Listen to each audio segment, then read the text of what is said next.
I'm Dr. Anukriti Sharma, professor in SAGE Group. Welcome you all. In this presentation, we will discuss communication and its components. So let's start. The contents of this presentation are introduction, definition, elements of communication, meaning and significance, types of communication. So everyone, we will start with the introduction of communication.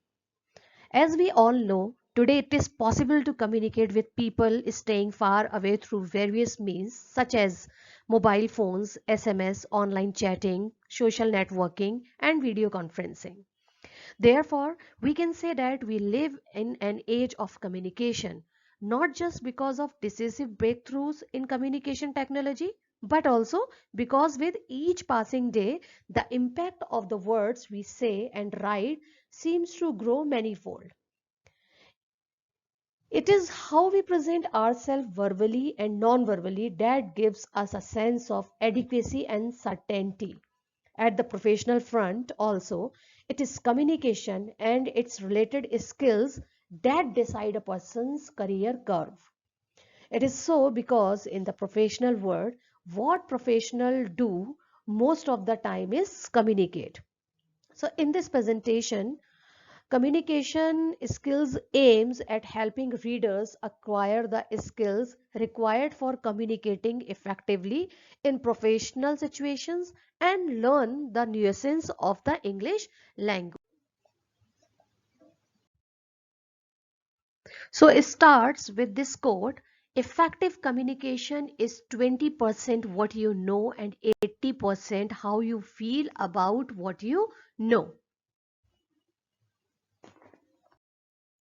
However, before we proceed further, let us make an effort to acquaint ourselves with the other nuisance of the term communication, starting with its definition, process, and features.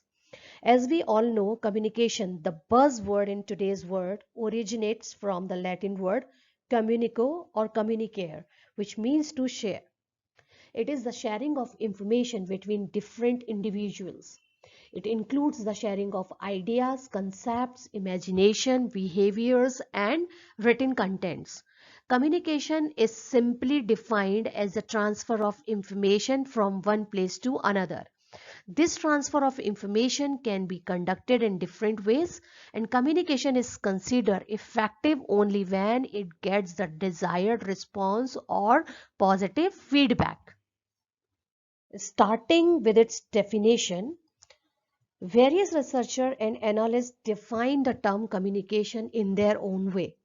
Despite their different version, it can be briefly summed up that communication essentially means the transfer of ideas, feelings, plans, messages, or information from one person to another. Obviously, however, communication is considered effective only when it gets the desired action or response. So here are some definition. You can see communication is an exchange of facts, ideas, opinion by two or more persons. Communication is the process of passing information and understanding from one person to another. Now let's discuss elements of communication. Although listening is considered a passive process, it is highly active process because in order to be a part of it, you need to be extremely active and alert. In fact, becoming a good listener requires us to understand how listening happens. Then the second one is understanding. So at this stage, the listener has physical hearing of the message because the sound waves fall on the eardrum, as a result of which she perceives the sound. Then good listening enables a listener to retain the information for future reference. In order to increase the retention, you need to make conscious efforts by taking down proper notes, organizing the matter subsequently, or retaining the information by using analogies or other associated visual symbols. After he/she understand the message, actually means he/she critically evaluates it, and he/she assesses its strengths and weaknesses, its accuracy, reliability, and feasibility. And last one is feedback. At this stage, the listener is ready to respond and react. He/she shows his or her rejection or acceptance or understanding or confusion or even indifference through his or her nonverbal clues. Meaning and significance of communication. It's nearly impossible to go through a day without the use of communication. Communication is sending and receiving information between two or more people. The person sending the message is referred to as the sender, while the person receiving the information is known as receiver. The information conveyed or communicate can include facts, ideas, concepts, opinions, beliefs, attitudes, instructions, and even emotions. Communication is generally classified into two parts: verbal and non-verbal communication. Since a professional has to spend a large amount of his or her working times in speaking and listening to others beside reading and writing, so most of the time he/she has to use language as a vehicle of communication. And this type of communication is termed as verbal communication. Verbal communication thus stands both for the spoken and the written word used in the communication process. It can further be divided into oral or written communication. Oral communication is a face-to-face interaction between the sender and the receiver. In this type of communication, there could be two or more than two persons who use spoken language as a medium of communication. For instance, whenever we make presentations, deliver speeches, participate in group discussions, appear for interviews, or simply interact with somebody, we are involved in oral communication. And written communication, in this type of communication, the sender uses the written mode to transmit his or her messages. Reports, proposals, books, handbooks, letters, emails, etc. come in this category. Written communication is routinely used for documentation purposes in business and government organizations. Now, nonverbal communication. When a message is communicated without using a word, the process requires nonverbal cues to be transmitted and received. Nonverbal communication forms an important part in the world of professional communication. It can be further categorized into many parts. For example, facial expressions, gestures, body language, proximity, touch, personal appearance, and silence. The paralinguistic features includes a person's voice, volume, pitch, rate, pause, articulation, process, and modulation. The most important question is why we communicate.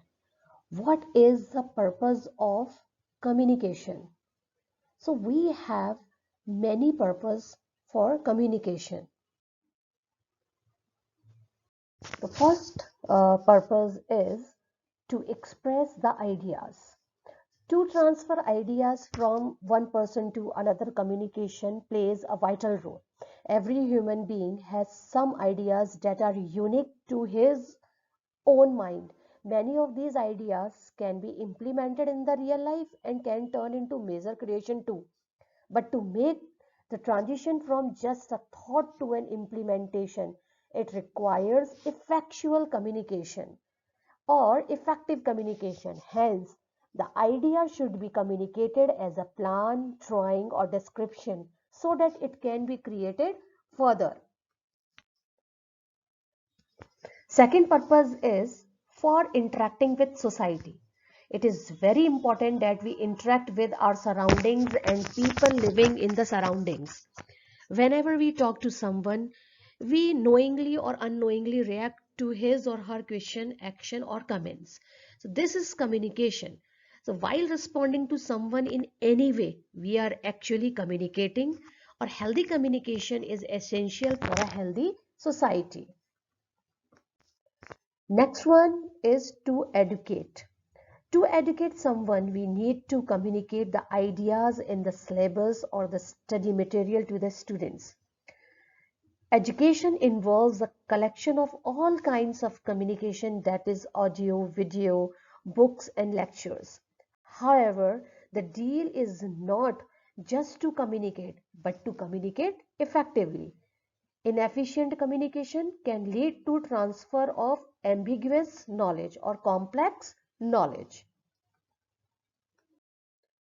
So next one is to update oneself. In the modern world, nothing is more important than staying up to date. Only through proper channels of communication can people be updated with current affairs and important events across the globe. Communication is the actual transfer of information through various mediums in such a way that it caters to the needs of people from different strata of life. News can actually stands for as a collection of information from the four directions, that is north, east, west and south, that in turn is delivered to us through various communication channel. Then we use communication to entertain others. As we know, entertainment today is mostly based on the channels of mass communication like films and televisions. Moreover, theater and other arts also communicate certain ideas to its audience. Internet is another common platform for entertainment, which again is a mode of communication. In short, we can safely conclude that communication and entertainment are uh, important in today's world. Then, to understand the world.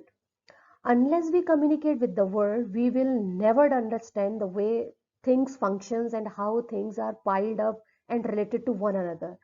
People are just a fragment of these things, and we need to interact with the environment in order to understand life. People who do not communicate tend to get isolated, which thereby leads to many problems. So the purpose of communication is to get one's message across to others. This is a process that involves both the sender of the message and the receiver. In fact, a message is successful only when both the sender and the receiver perceive it in the same way. So, dear viewer, I would like to conclude my presentation with this beautiful quotes.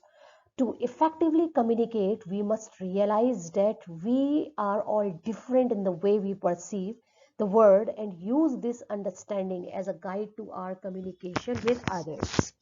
So we have reached the end of the presentation. I hope communication and its component is absolutely clear and this presentation has been abundantly productive for you. Thank you so much. Take a good care of yourself. See you soon with a new presentation.